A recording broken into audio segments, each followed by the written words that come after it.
Herzlich willkommen zurück und zum letzten Teil des Passionswegs. Jesus hat wirklich den ganzen Preis für uns bezahlt, dieser ganze Weg. Es nimmt mich mit, aber es ist schön, ja, weil Gott offenbart hier seine ganze Kraft, indem er die ganze Geschichte der Menschheit verändert. Und wir gehen in den Bibeltext gemeinsam. Genau, wir lesen aus Johannes 19, Vers 28. Jesus wusste, dass nun alles vollbracht war. Und um zu erfüllen, was in der Schrift vorausgesagt war, sagte er: Ich habe Durst. Sie tauchten einen Schwamm in ein Gefäß mit Weinessig und steckten ihn auf einen Isopzweig, den sie an seine Lippen hielten. Als Jesus davon genommen hatte, sagte er: Es ist vollbracht. Dann neigte er den Kopf und starb. Krass, irgendwie jetzt an diesen Punkt zu kommen. Es ist vollbracht. Es ist geschehen, es ist vollbracht. Und Jesus ist für uns gestorben. Das zu realisieren, das braucht etwas. Das braucht auch etwas Zeit. Und Gott lässt uns aber darin eigentlich auch nicht alleine, sondern er hat uns gerade dazu eben auch etwas Symbolisches gegeben, das wir praktizieren dürfen. Nämlich das Abendmahl. Das Abendmahl, das wir einnehmen können, um uns zu verinnerlichen, zu vergewissern, dass Jesus für uns an dieses Kreuz gegangen ist. Und gerade das Brot finde ich so spannend, denn Jesus ist nicht einfach irgendwie gestorben, sondern er ist für alles gestorben. Er hat seinen ganzen Leib gebrochen. Wir lesen in Lukas 22, 19, wie Jesus selbst das Abendmahl praktiziert hat. Das finde ich dann auch nochmals das Krassere. Er selbst hat es gemacht, bevor er ans Kreuz ging.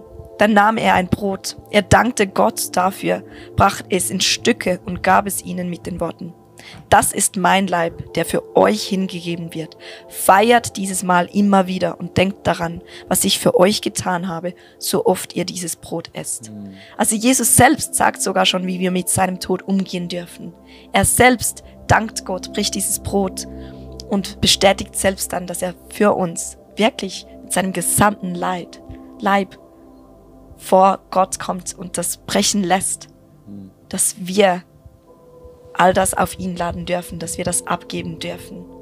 Ich finde das so eine krasse Bedeutung, zu wissen, dass Jesus alles auf sich genommen hat. Und wir können auch in Johannes 6, 35 zum Beispiel lesen, dass Jesus von sich selbst sagt: Ich bin das Brot des Lebens, sagte Jesus zu ihnen. Wer zu mir kommt, wird niemals wieder hungrig sein. Und wer an mich glaubt, wird nie wieder Durst haben. Also das ist so ein krasses Versprechen, so eine Verheißung, dass Jesus unser Brot ist. Er ist unser Leben. Er hat sein Leben gegeben, damit ich mein Leben haben kann. Yes. Und das möchte ich feiern. Yes. Ja. Danke, Jesus. Und der Wein vom Abendmahl steht für das Blut, das Jesus vergossen hat. Er sagt, auch in der Einsetzung vom Abendmahl sagt er, das ist der Kelch des Bundes, den ich mit euch schließe, den Gott mit euch schließt, zur Vergebung eurer Sünde. Wir haben jetzt die letzten Stunden auch darüber gesprochen, dass unsere Scham vergeben ist, unsere Sünden vergeben sind, die Anklagen. Und das ist Gottes Gnade, dürfen wir feiern, einfach mit diesem Kelch, mit diesem Blut von Jesus. Dass da nichts mehr da ist, das zwischen uns steht und Gott. Das ist das Geschenk vom Abendmahl.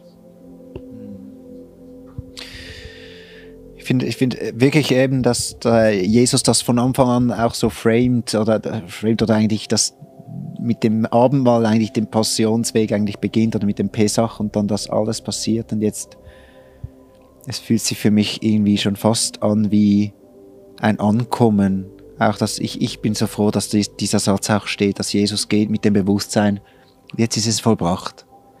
Er stirbt dann zwar noch und oder geht dann in diesen 3 Tagen, wo er im Tod ist und er versteht dann später, aber der ganze Weg ist bezahlt und das, was er eigentlich verheißen hat, dass das da kommt, das ist jetzt da. Und jetzt dürfen wir das Abendmahl gemeinsam feiern. Und es ist ja eigentlich so, an einem Karfreitag feiert man ja, ist man meistens auch, man erinnert sich an den Tod, aber trotzdem, Jesus hat gesagt, wir dürfen feiern, dass diese Erleichterung, es ist vollbracht, das hat Jesus gesagt. Und ich lade euch ein, vielleicht möchtet ihr das Video kurz pausieren oder ihr seid einfach schnell holt euch ein Stück Brot oder sonst etwas zu essen, holt euch ein Glas Wein, Traubensaft oder sonst etwas, was ihr zu Hause habt und feiert mit uns nochmal. Denn Jesus hat sein Leben nicht einfach für die Menschheit gegeben nur, sondern für dich. Für dich. Für dich. Wow. Für dich. Und darum nehmen wir das jetzt zum Abschluss dieses Passionsweg persönlich für uns. Lea, magst du das Brot für uns brechen und für uns beten? Ist das gut? Kannst du das so machen? Ich versuche es. Ja, Jesus, danke, bist du den Weg gegangen. Wir können uns es nicht vorstellen, wie schwer dieser Weg war. Und danke, ist dein Leib gebrochen. Und für dieses Symbol breche ich auch jetzt dieses Brot. Danke, bist du an diesem Kreuz gestorben.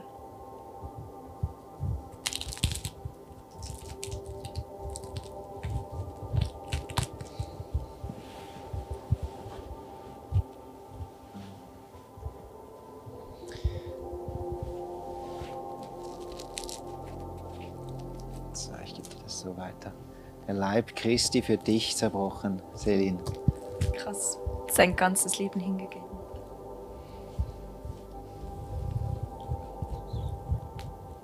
Yes. Vielleicht ist es auch noch mal ein Moment, wo du dich auch daran erinnerst, an die Erlebnisse, die du hattest jetzt auf dem Passionsweg und wo du dir bewusst gemacht hast, okay, Jesus hat die Schmerzen getragen für dich, damit du Frieden hast mit Gott, damit deine Krankheiten geheilt werden, damit du frei sein kannst.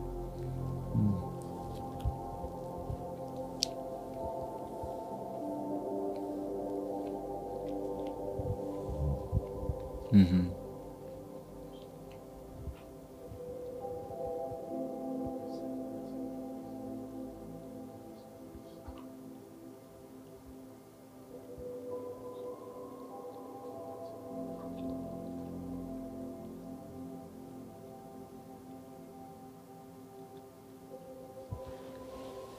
Ja, könntest du für den Wein danken und dann geben wir ihn dann so gleich rum und dann kommt er zu dir wieder zurück.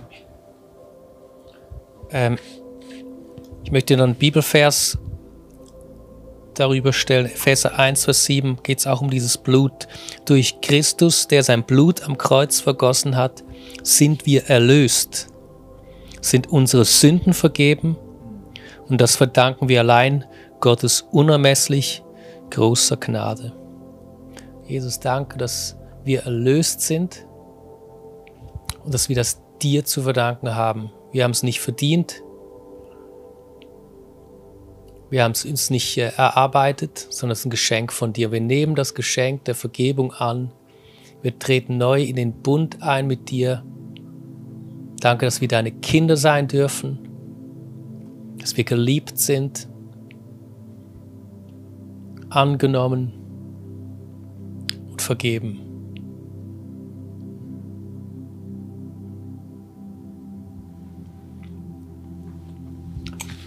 Lea, Jesu Blut für dich vergossen.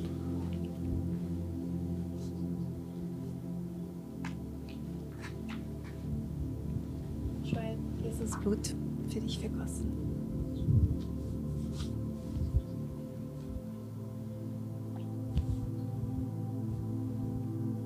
Selin, Jesu Blut als Zeichen für den neuen Bund, den Gott mit dir geschlossen hat.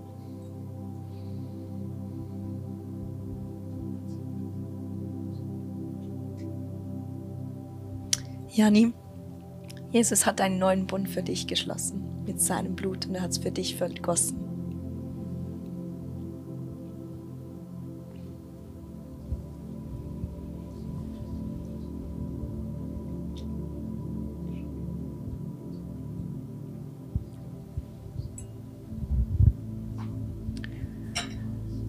Ich möchte dich ermutigen, dass du dir einfach jetzt auch Zeit nimmst an einem Karfreitag, wenn wir so nochmal eintauchen in all das, was Jesus getan hat, dann gibt es uns gleichzeitig, bedeutet es auch, wir machen uns wieder fest an dem Fundament, an dem einzig wahren Fundament, das wir im Glauben haben, nämlich Jesus und das, was er am Kreuz getan hat.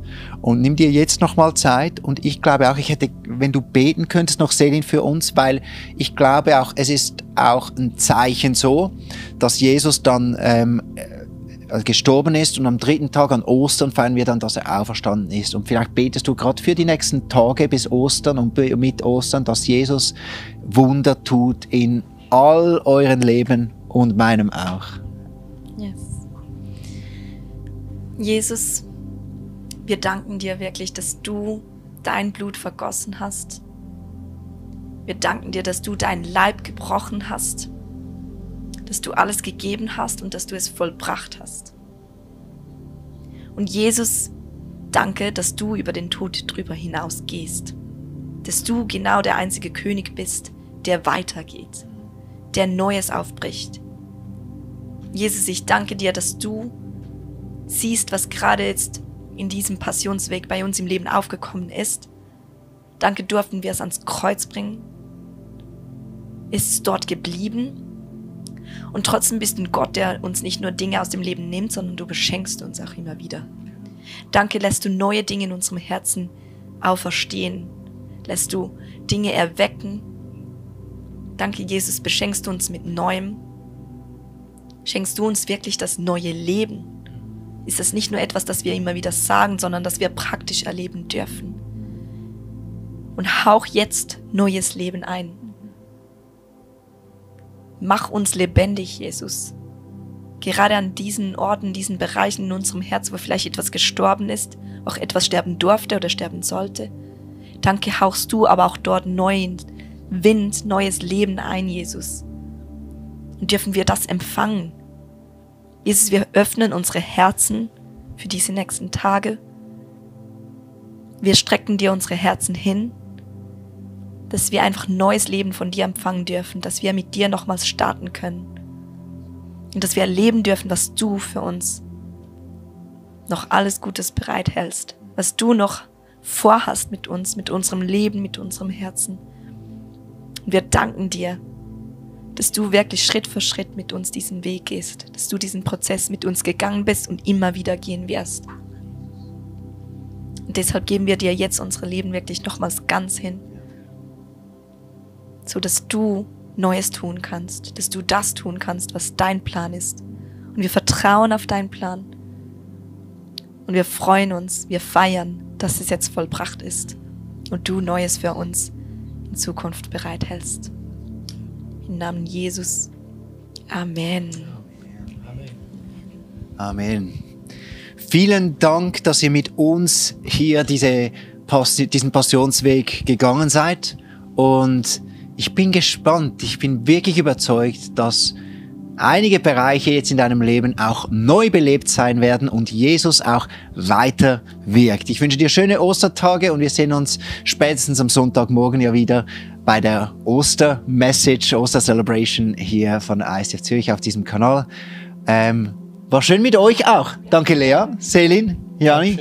Schön, war schön mit euch und danke vor allem Jesus dir, dass du dein Leben gegeben hast. Wir sind so stolz darauf, zu dir zu gehören und dankbar, dass du immer noch heute Wunder tust in unserem Leben. We love you, Jesus. Amen. Amen.